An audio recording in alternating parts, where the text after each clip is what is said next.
Hello. I've decided that I want to share something with you that I have not ever actually um, publicly explained before. Um, for those of you who have watched a lot of my videos, you may have come across videos in which I mentioned that I developed my own form of hypnosis, and this is not just me just blowing my horn or something like that. I literally did. It came about because I did read a book about hypnosis. I don't really remember very much about that book or whether I even finished it. I also learned about something called visual imagery, which is a process you can use to, you visualize things, especially things that you want to have happen. Although we tend to, people who are untrained tend to visualize things using their imagination, whether they're positive or negative. So you may be thinking about something bad that happened to you 5 years ago and you go burst into tears. Um, or you might become very angry. I thought that was very, very interesting. I also learned about a trick that at that time my sister was in the Girl Scouts or Brownies or whatever it was, and I guess she told me I think it was something about this little party trick that they were doing called Light as a Feather, Stiff as a Board, in which a group of girls would have one girl lie down on a table or something, and then each girl would put two fingers from each hand underneath that person. They would start chanting "Light as a feather, stiff as a board," and the girl that was being lifted was supposed to, focus on being light and all as a feather and stiff as a board. And I don't remember the details of that anymore either. But that was, for me, that was like a aha. So I started to think about it in my head. I was thinking about, well, what was going on there, and I realized that they were using visual imagery, probably some aspects of meditation. They were also using commands and suggestions, I should say, and they were encouraging relaxation. So I first tried doing this, I believe, when I was still in high school. Um, but I'm a little fuzzy on that because that's around the same time that I was started to become good at massage without any formal training. Not that I'm an expert or anything, but people have told me I'm good at it. I'm just not an expert. And I remember I hypnotized my girlfriend, but um, I have done it many times over the years. And first of all, I'll tell you, number one, this is not the type of hypnosis that you can do like that. Number two, the person that you're hypnotizing has to be willing to be hypnotized. Number three, um, people can fake it. I have had people pretend to be hypnotized when they weren't, but the majority of the people that I hypnotized, as far as I could tell, being they were reacting the same way when they were in and when they were out, and I even helped some people using this hypnotherapy. Um, Although I am not a licensed hypnotherapist, I'm not a mental health professional or anything like that. This is just something that I learned on my own, and sometimes it did. There was one occasion where it did backfire because I didn't know it, but I hypnotized somebody who had mental health issues, and that became a big issue. Um, well, anyways, so that's a warning to you that if you don't know what you're doing, you should be careful about the use of hypnotherapy or hypnosis, because even as a joke, it can have unintended consequences. I helped one friend of mine in university who was complaining that she was having a problem with a particular formula they were working on in her math class, and that there was a test coming up and she wanted to be sure to be able to pass it. And so I hypnotized her. I gave her a suggestion that it would be very easy for her to do. She wouldn't have any stress or anything about it. She passed that test no problem whatsoever. And the suggestion lasted, I believe, a couple of weeks before she started to notice any resistance to using that particular type of math again. Another time I had a lady I was dating, and she was having these claustrophobic, kind of like trapped in a coffin dreams. And so I hypnotized her. I talked to her subconscious, and I planted a suggestion to prevent those dreams from happening. And that did work for a time. She did have other problems because there was something going on in her subconscious that I was not able to address, not knowing enough about dealing with that sort of thing. But the nightmares went away for a period of time. I'm not sure how long. And there are some other things that I did to help people. Again, you can't hypnotize anyone without their consent, and it takes time. Also, in my experience, granted, most of the people who wanted to try were females, but I don't recall ever being able to successfully hypnotize any of the small number of males that were willing to try. And there was one person, I think it was, that I hypnotized over the phone and regressed to a previous life. I'm not entirely convinced that person wasn't pulling my leg. I didn't know that person personally. They just asked for it, and I kind of feel like maybe they were just having a little bit of fun. But, hypnosis is not foolproof. If you say the wrong things, you can cause the wrong things to happen. You can get manufactured responses. Not necessarily like the person is deliberately doing something or lying or whatever, but you can actually lead people to believe things that aren't true.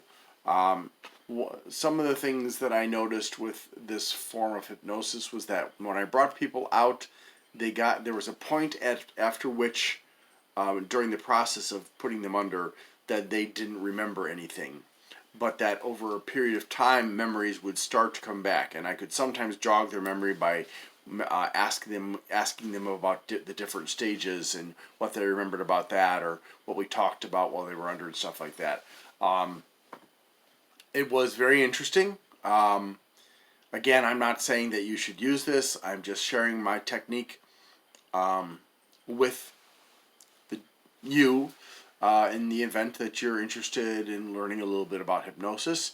I would encourage you, if you find that this is something that is helpful, to always remember that when you're trying to help somebody, be very careful to ask questions that are neutral, that don't incline somebody to start to believe something that isn't true.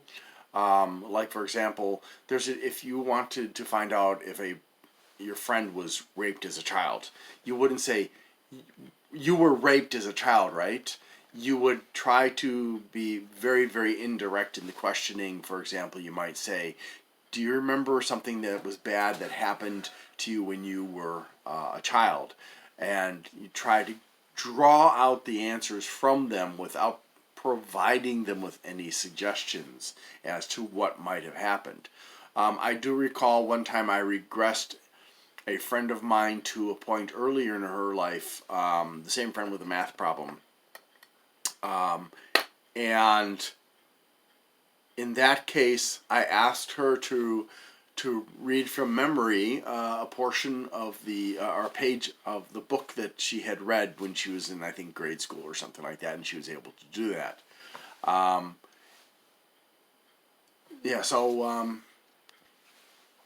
Another thing that I noticed with the people that wanted me to do this to them multiple times was that each time I did it to them, and this is also a matter of trust, but each time that I did this to them, it was faster. Like the first time that I did it, it might take 10, 15, 20 minutes, and then the second time it'd be less and less until it would take maybe a minute or two to get some of them under. So as they became accustomed and they developed trust in me, they would allow themselves to be hypnotized faster. So again, this is a voluntary thing. If somebody doesn't trust you, they're not going to do that. And you can't really make people do things that they don't want to do with this, so don't bother trying to apply this to get people to do what you want. It's not going to work. So the process starts with relaxation. So I talk to them, and then I'm trying to get them to relax every part of their body. The second stage of it is to get them to focus entirely on my voice, so that if there are other noises or distractions or anything like that, they're not going to be bothered by them. And just to go along with that, to try and make it easier, what I would do is I would have them turn off the lights and have them keep their eyes closed, because the more different kinds of stimulation to their senses, the more likely it is that they wouldn't stay focused on what we were trying to do. So it was a exclusive focus, kind of like meditation, which is where I believe I drew that idea from. Once I've got them relaxed and focused on me, then I used visual imagery, and I would take them through a scenario that would take them from being, like, for example, walking through a forest next to a brook, and telling them that you could see animals and plants and trees and flowers and stuff, and there were all kinds of animals, but none of them were a threat to you. And then suddenly I would make that person into a squirrel, and from a squirrel into a bird, and then you fly up in the air, and then you become a feather falling off of that bird, gently and slowly, very slowly floating down. And by that point, if the person was going to be hypnotized, they would be hypnotized. So, but just to make sure, I would say, now I want you to imagine the safest place that you can think of in the whole entire universe or whatever. And I want you to imagine yourself being there. And sometimes I would ask them to describe it to me, but it wasn't necessarily important unless I felt that they were having problems. Sometimes vocalization can help people. So they would be wherever it is that they felt the most safe. It didn't have to be a real place. It could be a fantasy place. It could be, up in the clouds. It could be wherever. And once I was done with that, then I would proceed to take them deeper into the trance state that is caused by hypnosis. And after that, we might depending on what we were trying to achieve, I might ask questions. I might ask them to do things or talk about things or whatever.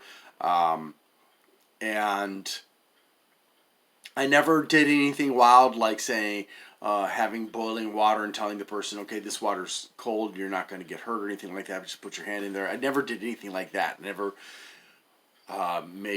put anybody's life at risk or health at risk or anything like that. But sometimes what I would do is I would put in a post-hypnotic suggestion, wherein that after they came out of the hypnosis, that if I said something, that they would say something else in response to that. Or I would say something and they would do something in response to that. When you do that, these people are not aware of what's happening. They're not aware of their response. In fact, if you ask them, what did you just do? They'll be like, I don't know. But if you do it again and again and make them focus, hey, okay, now I'm going to do something. I want you to focus really, really hard and try to remember. And eventually they will realize, oh, well, I'm doing that. And but this is the thing about post-hypnotic suggestion, and you can't, again, make people do something they don't want to do using a post-hypnotic suggestion or even a suggestion while they're in a trance. It won't work. they will resist it. They will refuse. Okay, and then that's the point at which I might plant a suggestion in them that if I was supposed to if I needed to take them out and bring them back in, for example, I would put a suggestion in there saying if I say this, then you're going to go back into this trance state. If I say this, you're going to do that. That sort of thing. Or this would be the point at which I would place a suggestion like this type of math would not be a problem for you, and it's going to be so easy and stuff like that. So that's basically the process that I would go through. Now, what I'm going to do over the next several minutes is I'm actually going to pretend that you are the person that I hypnotized. I don't want you to try to follow along with this. I just want you to hear the things that I'm saying. Keep your eyes open, please. Take notes if you like. I just want you to be aware of the process, how I went through it. Generally speaking, I would sit at the end of a bed or a couch, and I'd ask the person to put their head in my lap or on a pillow near me, and then I would rub gently right here, just to help them focus, because if they've got something that's constantly going on, it tends to take their focus away from other things. So I found that physical contact, the gentle pressure there, would help them.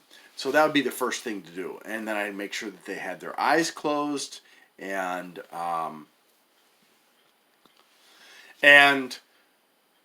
then I would start talking to them in a calm, not loud voice, like this.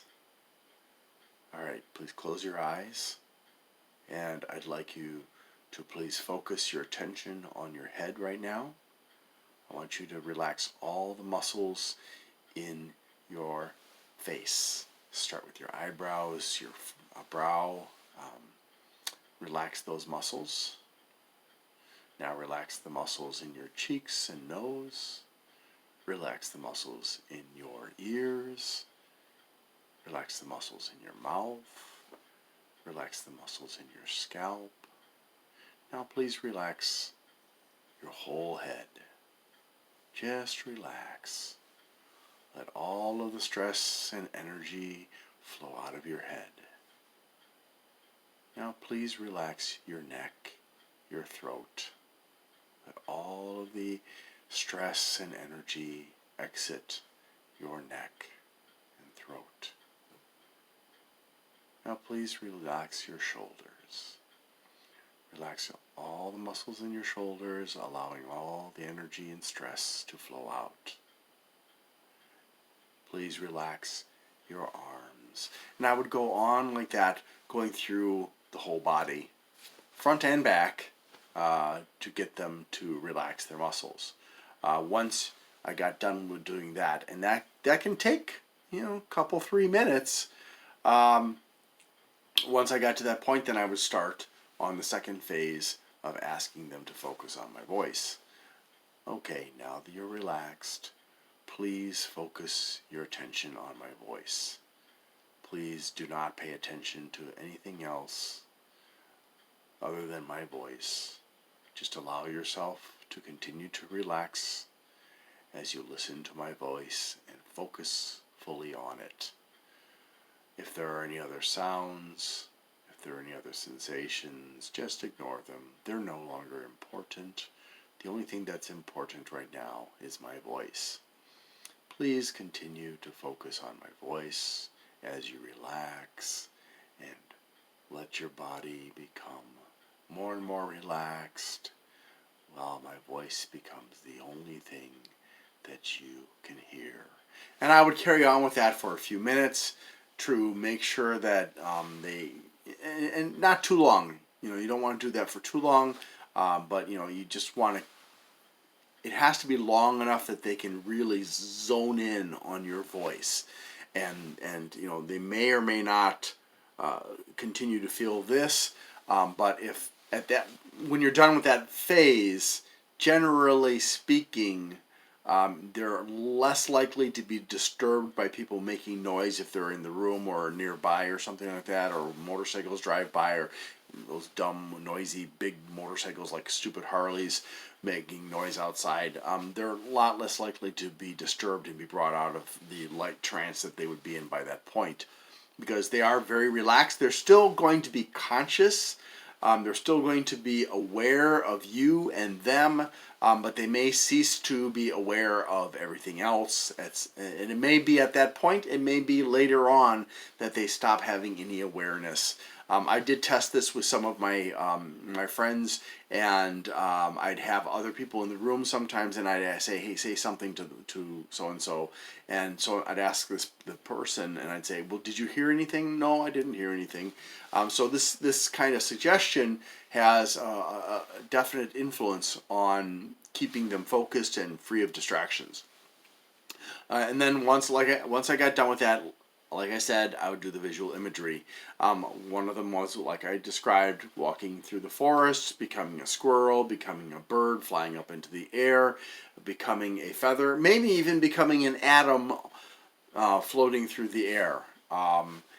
Just kind of playing off that whole light as a feather or stiff as a board parlor trick that kids like to play. And there were other scenarios that I would go through as well. Instead of that one, you can sculpt your own scenario so long as it is pleasant and non-threatening. Now, keep in mind, some people have never been to the forest, and they might find being in the forest to be terrifying. So you might not want to take such a person to the forest. You might want to, beforehand ask them what kind of a scenario would be something that they would find calming as opposed to scary. But the people I hung out with tended to have an interest, if not affinity, for the world around us outside of just the concrete jungle. So again, after I've done that, I would say, okay, now I'd like you to think of the place in the world, real or imagined, that is the safest place for you, where nothing can hurt you, nothing can do anything bad to you. And I'd like you to imagine yourself in that place right now, whatever it looks like, whatever you want to have in it, as long as it's safe and you're comfortable, that's great. And then I'm going to count to 10, and once I've reached 10, you will have fully created this in your imagination. 1, 2, 3, 4, 5, 6, 7, 8, 9, 10. Okay, now you're safely inside of that. And then that's the point where I take them deeper, because they feel safe. They feel safe with me. They feel relaxed. They feel they're focused.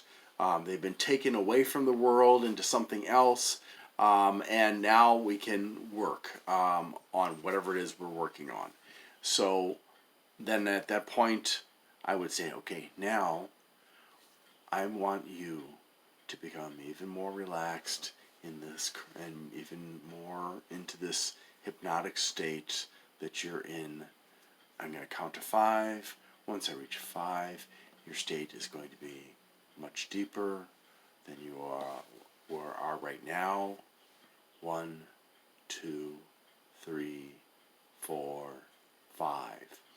And once they get to 5, you can, if you want to, you can confirm with them if they have achieved a deeper state or not. They may need further coaching to help them to get to a deeper state, but generally speaking, they should be in a deeper state at that point. And then you can do whatever it is you need to do with them to assist them. I would certainly say that you want to ahead of time define the goals of what you're doing this for with this person, so that you know what to do. You may not even want to define the goals right at the beginning. You may want to talk to them and say, okay, I want you to tell me now what you want me to do when we get together for the hypnosis, so that you can kind of figure out what it is you need to say and do to help them. if that's what you're working on. And then once you do that, and sometimes if you're working with somebody who's got fears, you may have to call upon their subconscious, and this can be challenging, because there may be underlying reasons for what's going on in their head. Or it could be fear, it could be depression, it could be anger, it could be any of a number of different things. The important thing is that you try to reach the subconscious, and I would not, based on my experience, I would not recommend just doing what I did, just talking to the subconscious and saying, hey, you can't do this anymore, stop torturing her, stop making her feel bad, or him feel bad, or whatever it was. I would definitely suggest that you use non-leading questions to find out what happened to them when they were young, or whatever it was, because they may not be aware. And oftentimes trauma that happens when we're very young can lead to mental health issues that persist and even become worse as we get older. And again, I would definitely prefer that you get professional training in doing this. My goal here is just to share with the world what I figured out. But you might say, for example, one thing that I did was, okay, I want you to imagine that there is now a door in front of you, and I'm going to knock on the door, and I want you to bring to the door the part of you that is causing this problem to happen. And I'm going to knock on the door. When I knock on the door is going to open, and I'm going to talk to that part of you that is causing this to happen. Knock, knock. Am I speaking to the part of so-and-so that is causing so-and-so to have nightmares? Hi. How are you? What is your name? And I'll ask some questions to try and get a feel of whether or not I'm talking to some part of the person that's legitimate, or if it's something that's kind of sneaky. And then I discuss with the person. Now, I would suggest that, again, you don't ask leading questions, you ask neutral questions, and you try to, if the person especially feels that something happened to them when they were young, but they just don't remember what it is, they blocked it out. Because oftentimes a person's solution to traumatic events is to just completely block it out. Then you'd want to say, well, okay, I need you to remember what happened. That part that's causing the problems is the one the part that remembers what happened. I need you to talk about it with me so we can work it out so that you can be happy. And that would be a good approach, I believe, to assisting the person, because as long as they avoid the problem will stay and will get worse and worse and worse, and lead to even more serious problems, worse dementia, worse whatever it is. And then when you get to the end, you can make your post-hypnotic suggestion implantation. Okay, now in a minute I'm going to take you out of the hypnotic state, but before I do that, I want to have you remember this. This is very important. If you hear me say the word scrumptious, you're going to say, where's my ice cream? Now, let's try it. If I say scrumptious, what will you say? Good. Okay. Now, I'm going to count to 5, and when I'm finished, you are going to be out of this hypnotic state. You're going to feel refreshed and energetic. 1, 2, 3, 4, 5. And they may open their eyes voluntarily, they may wait for you to give them a cue to open their eyes, but they won't really have a memory of the transactions that you had with them during the hypnotic state, and they won't remember that scrumptious tells them, or makes them say, where's my ice cream? And that is actually a post-hypnotic suggestion that I use with people, just because it's funny, and but it's harmless too, right? So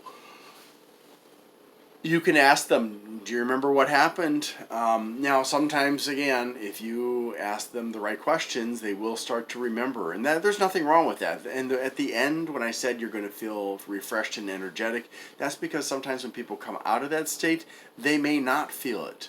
They may feel tired. They may feel other emotions. It depends on what went on. So I don't want them to come out of this hypnotic state feeling bad, because then they may not want to come back for more help. So I give them this positive feeling when they come out. And so that's basically the hypnotic process that I came up with on my own. I don't know if it resembles anybody else's. I've never really tried to find out, but this is just kind of an introduction for people. If you find that it's interesting for you, you may want to consider studying it more. And you noticed in this that I did not give you the complete experience all in one. I broke it up into sections, and that was deliberately because I didn't want somebody to use this recording to hypnotize themselves, because I don't want anything weird going on, okay? I know people sometimes do things with good intentions, but the results turn out bad. So please don't muck around with this. Don't re-record this and take out all my commentary between each section. Leave it as it is, as an instructional tool rather than as an actual therapeutic tool in and of itself. I will not provide an unadulterated session with, from start to finish for you, because I don't want it to be misused. Thank you very much for watching. If you have any questions or comments, I'd love to see them down below. If you like this, go ahead and give me a thumbs up, and please subscribe. Thanks so much for watching, and have a great day.